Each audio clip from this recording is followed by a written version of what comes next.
Good morning. Good morning. Mr. Cawley. I just want to focus my limited time on questions related to accountability and structure more than specific things related to this outage. Because it seems to me a lot of the concerns of not just this incident, but ones in the past, and I'm sure ones that will occur in the future, rely on accountability and whether Con Ed is really making decisions that are in the public interest versus some other motivation. So with that in mind, I want to ask you your opinion on the virtues of an investor-owned utility system like we have here in New York with Con Edison versus a publicly owned system, and what are the advantages of one versus the other in your opinion? Yes, so I won't share a whole lot about my opinion. Certainly you folks can look at that, and I would say that we're heavily regulated. I would say that in many cases, private-owned enterprises focus on efficiency and ensuring the job gets done well and in a way that pleases the customers and satisfies the customers. But I really won't get into. I can say we're heavily regulated. Our rates are set through a very collaborative process. Stakeholders from all sort of areas of interest come in, debate the issues, share their thoughts, and we either come to consensus or we go to an administrative law judge. So I think the system that we have now works well, but certainly I'm focused on really running the utility and don't spend a lot of time on that. Well, I guess let me ask the question this way then. How much of the revenue that Con Edison generates or the profit that's generated end up back in investors' pockets in the form of dividends? And is it not true that that number has been increasing year over year? So there's been modest increases in the dividends, and the real reason for that is to properly capitalize the investments we make, we go to the debt markets and the equity markets, and in order to draw equity in, we've got to give shareholders some return. So we think we have the right balance there.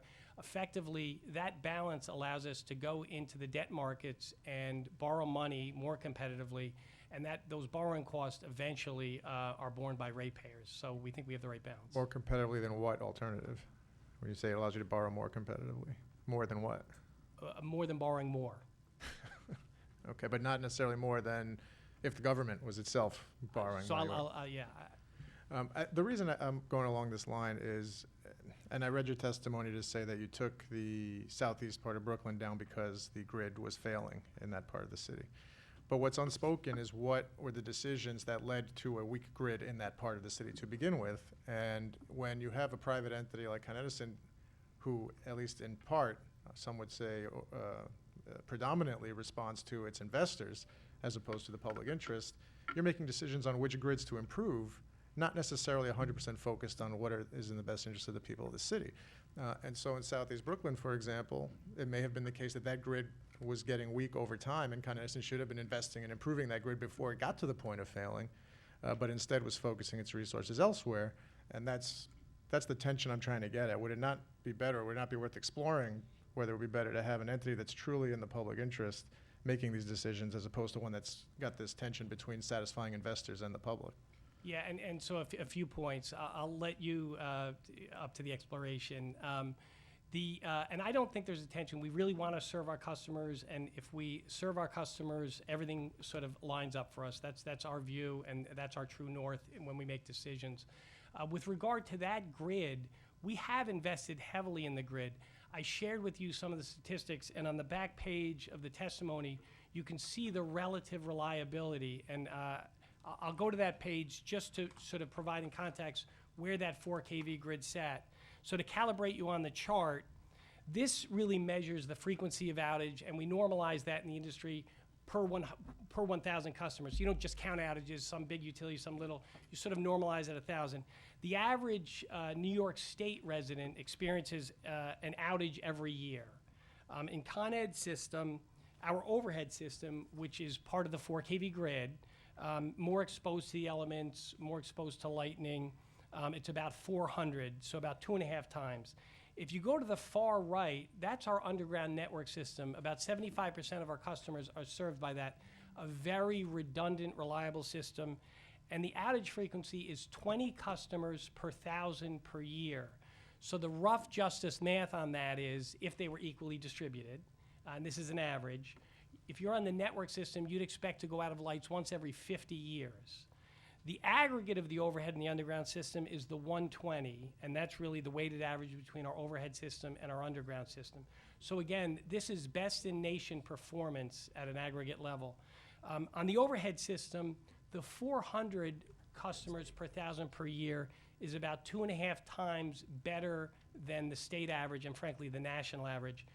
We took a look at the Flatbush grid. That 4 kV network was about twice as good as Con Edison's overhead. It was less than 200 per thousand per year. We've invested over $200 million in the last 10 years in that network alone, and it shows up in the reliability results.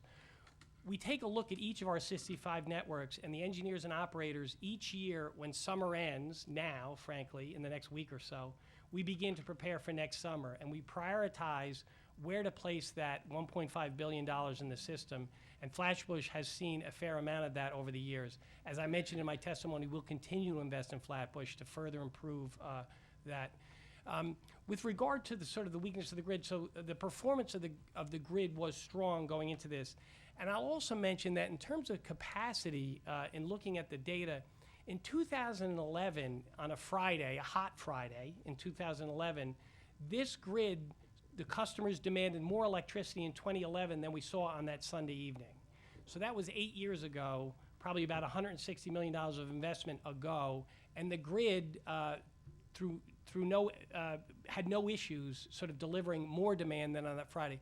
So the grid was ready. What happened here, and it sort of goes to Assemblyman Cusick's question, was we have 1,600 distribution feeders on the system, over 94,000 miles of underground cable. During the 4-day heat stretch from Friday through Monday, 46 of those 1,600 feeders failed.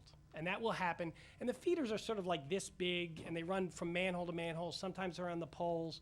And every section, you need to make a joint to sort of connect one cable section to the other. It's a sort of a man-made joint by our expert splicers. So the scale of the system is very large. 46 of those feeders failed during the 4-day outage. When they fail, we get our crews on it because we want to return those assets to service as quickly as possible so that we're not loading up other feeders. At the peak, 16 feeders were out on the system over those 4 days. It happens that 6 of them were in Flatbush. And effectively, that's the cascading issue. You get a few failures, and we took a look at the failure modes. There are different types of joints, different types of cable. The age of the infrastructure ranged from three years to almost 40 years or 40 years or so. So there's no real trend in the failure mechanisms, but once we had a few, the last 2 that failed before we disconnected the network occurred within 5 minutes. It was clear where we were going. I know everyone else wants to ask questions too, so I'm going to cut you off. And I'll end with this, which is more of a statement than anything else. And I appreciate the scope of what I'm asking is beyond what this hearing is necessarily supposed to be about. But in line with all the quality performance issues you're pleased with, also comes the fact that Con Edison is among the most expensive utilities for people, for customers in the nation. And I wonder also if that's related to the fact that we have this system where you're a private entity, you're making profits, you're paying dividends, yet at the same time you're a monopoly. So we've kind of turned or I question whether we've turned the economic incentives upside down in terms of how we're supposed to be looking at this. It's a bigger question for another day, but I thank the chairs for their indulgence and for your answers, Mr. Cawley. Thank you.